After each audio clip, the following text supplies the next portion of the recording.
everyone, it's Ann. Today we're going to take a look at a mini deck, one of these mini deck in a tin. It's been out about 6 months. It was released last fall at the end of October 2022.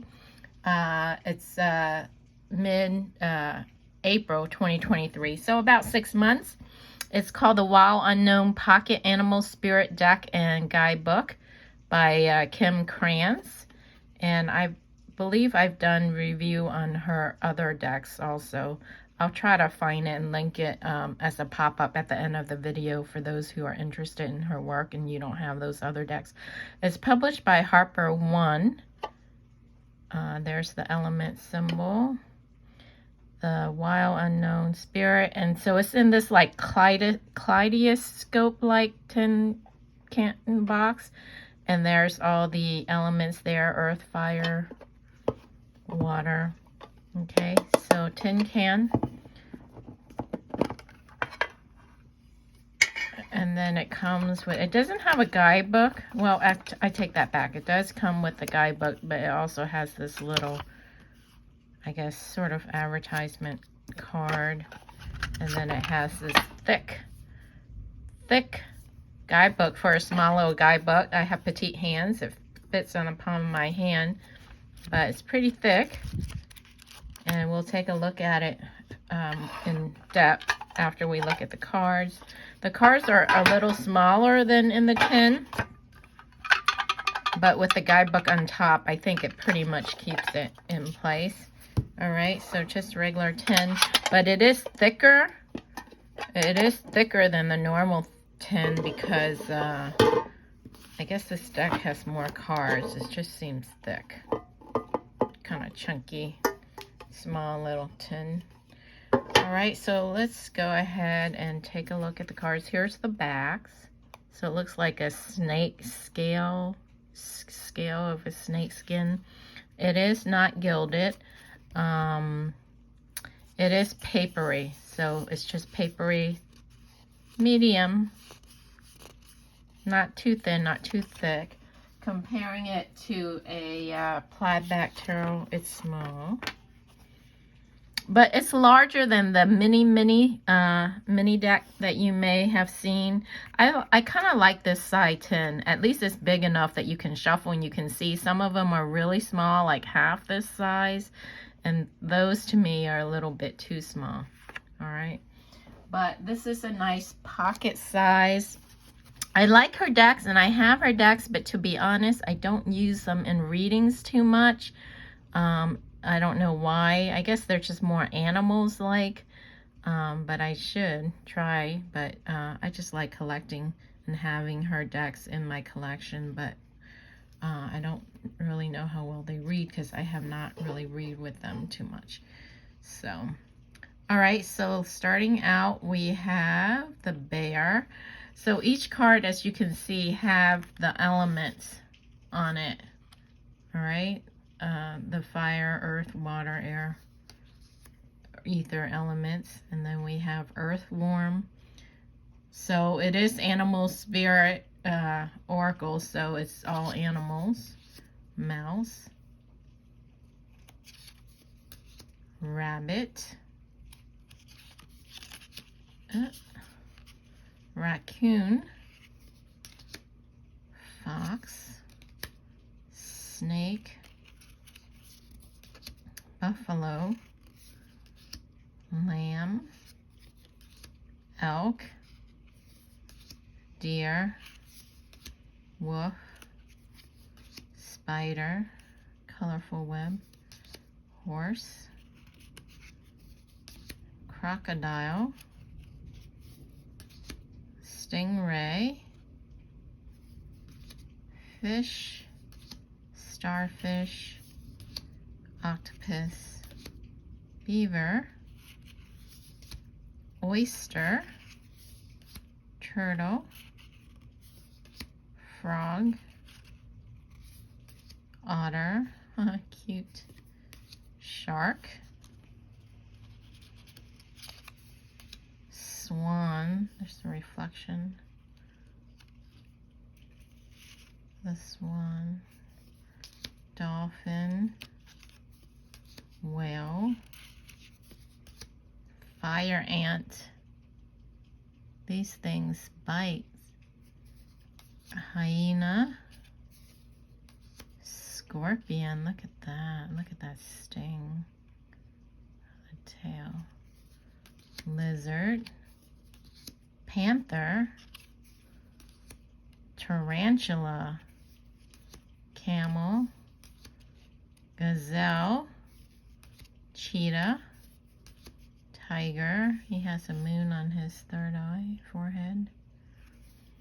Cobra, zebra, lion, elephant, moth, butterfly, bat, firefly, bee, hummingbird, vulture, crow, owl, dragonfly, nightingale, peacock, hawk, eagle, phoenix. Thought there may be two cards, just one. Sea serpent, dragon, golden egg, black egg, unicorn. So all kinds of animals. Cosmic egg. Here's the back one more time.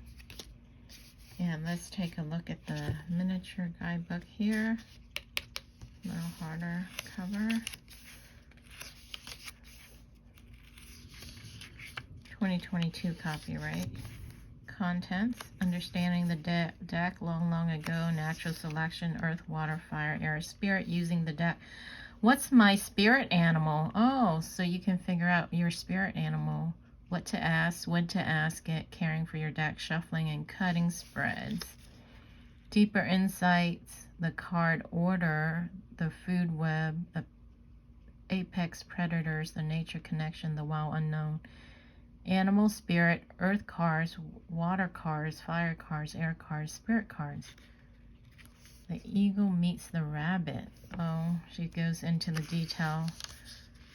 I'm not going to read all that because it's too much reading. Understanding the deck. Sorry for the thunder. If you guys can hear the thunder, it's raining outside right now.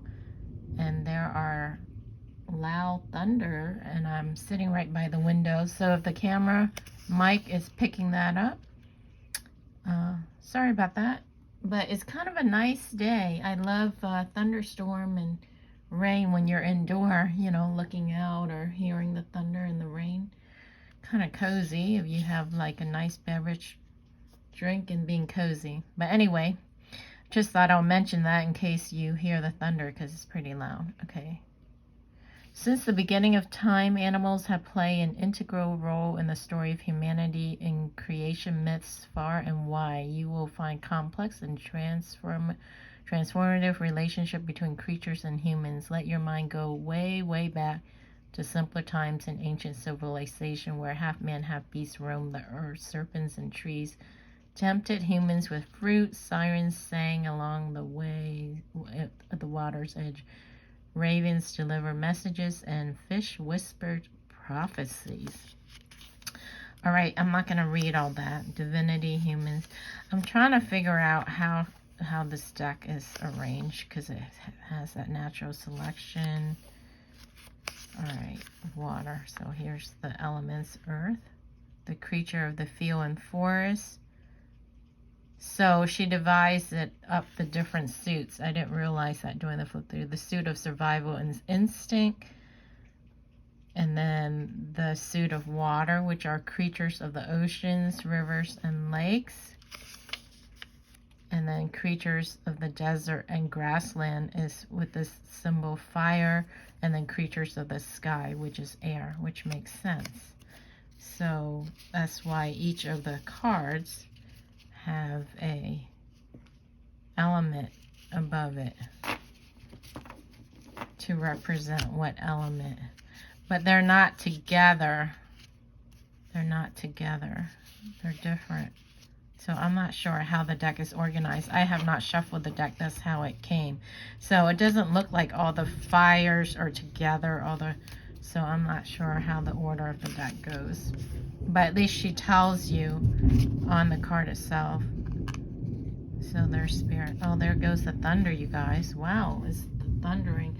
But it's bright outside. Not really bright, but it's, you know, it's daylight. So it's interesting to see thunder and it's light. And it's kind of breezy. Kind of cool to look out the window. All right, so spirit, air, fire, water, earth. Chemical symbols for the 5 elements using the deck. What's my spirit animal?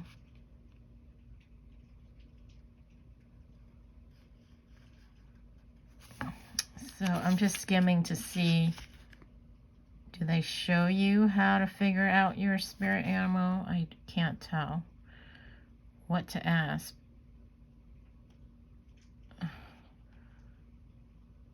What energy would help resolve this conflict? What will I encounter today? What part of myself have I forgotten? So these are sample questions you can ask. When to ask it, caring for your deck, shuffling and cutting, a card a day, past, present, future, the path, obstacle, relationship spread. You, the other person, the shadow dynamic, the lumen dynamic. So she gives several sample spreads, deeper insight, the card order. Okay, this is what I want to look at. You may have already noticed there are no numbers on the animal spirit cards. Once you start to shuffle, it's hard to discern an order within the suits. However, for more advanced readers, there is a thread of logic that runs through each of the elements or suits. You can refer back to the guidebook at any time to study the order in which the cards are listed. Again, this is not crucial for grasping the meaning of the cards, nor is it a necessary step for delving deep into a reading. It is simply there as an additional layer. The order of the animals is not based on numerology, but rather a study of consciousness developing and expressing itself. The level of awakened elemental energy increases through the progression of each suit. For example, in the air element, the first card is the moth, and the final card is the ego. Okay, that's cool. Though the moth is endearing in many ways, it struggles to see, and it lives a very short life. The ego lives a long life and stirs in us a sense of wonder and greatness. Likewise, ponder the progression of consciousness and intelligence between the crocodile and the whale, or the fire ant and the lion. When the time is right, try adding this subtle layer to the wisdom of your readings. Okay, so now that makes a little bit more sense. And then the food web, consider the rabbit for a moment. Worry and fear are apparent in every move it makes. We might even judge the rabbit. Chill out, we say. Be cool like the fox. I fell into this camp until I looked at diagrams of the food web and saw the long list of predators waiting to snack on the rabbit. It procreates like crazy because, well, it has to in order to sustain its species. After a while, a lifestyle like this takes its toll, and the rabbit simply has to be hyper alert all the time. People are like this too, by the way. The fox, on the other hand, has very few predators. It roams the earth as a hunter, not as the hunted. These dynamics are indeed biological, but being aware and open to their message can bring a new depth to your readings.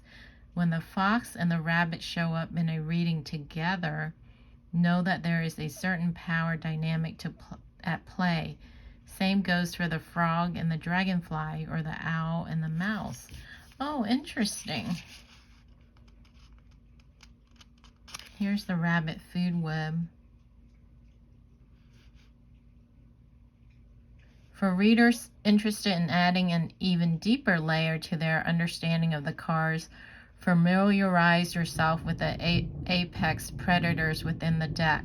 They are the quote-unquote heavyweights of the earth: water, fire, and air suits. Apex predators are animals that do not have any predators within their ecosystem. Therefore, they do not live in fear like many other creatures do, as they are at the top of the food chain. When any of these cards appear, know that you are dealing with a powerhouse. Not only that, but two apex predators from different elements, like the lion and the eagle, usually lock horns, so to speak, since they are both used to being in command. Okay. The nature connection. At some point along your journey with the animal spirit cards, I hope you will put the guidebook down and forget all. Okay.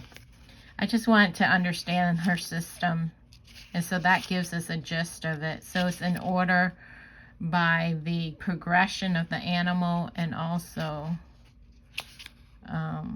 by elements. All right. I never really did an in-depth look into it because I'm not a big animal card person, but I do have several animal decks. But I guess I never took the time to understand the system, and I am doing that today. So here's the spirit. So Phoenix, freedom from suffering and past karma, reincarnation. The Phoenix represents the transformation of our past. It doesn't mean running from it, denying it, or burning bridges with rage. The Phoenix employs an advanced technique described in yoga as the burning of impurities through practice and dedication. Tapas. The essence of the Phoenix is with us when we realize we have been suffering too long and something must change. We take a stand and decide to live consciously instead of being driven by the unconscious mind and its long list of fears and aversions. At that very moment, the spark of the Phoenix is lit, and the great bird helps us burn through our baggage. We no longer run from who we are, what has happened to us, or what we have done. The stuckness and dead weight fall into the ashes, and a lightness and clarity emerge. As the stagnancy continues to smolder, the Phoenix lifts our spirits up, and we begin to recognize ourselves again. We may catch a glimmer in our eye that wasn't there before. Look closely. It's a sign the fire of transformation is upon your wings. The Phoenix and the first chakras. Oh, does it have the chakra? Okay, so each animal has a chakra relation, you guys. The dragon and the third chakra. So that's good to know. The golden egg and the fourth chakra. Oh, the fifth chakra. So it's going in order. Oh, because is the chakra just for the spirit? Let me see. This is a different element. Ego. Okay, so in the spirit suit, it has the chakra from 1 to 7. In the other suit, like this is the fire suit, it doesn't have that. So it has keywords and then a write-up. And then it has when in balance and when out of balance. So that's good. So the owl, for example, when in balance is generous, trusting, secure.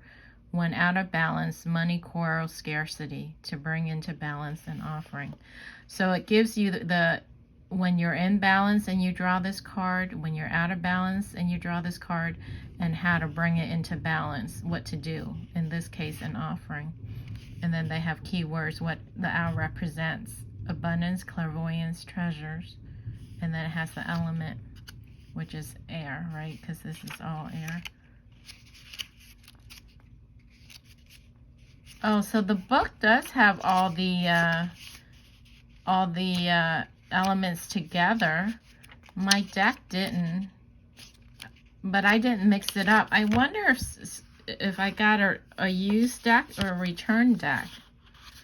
Oh, I might have gotten a used deck, you guys, because I didn't mix this up and it's all mixed up. But in the book, okay, that makes more sense. So I might have gotten a deck where somebody already shuffled it.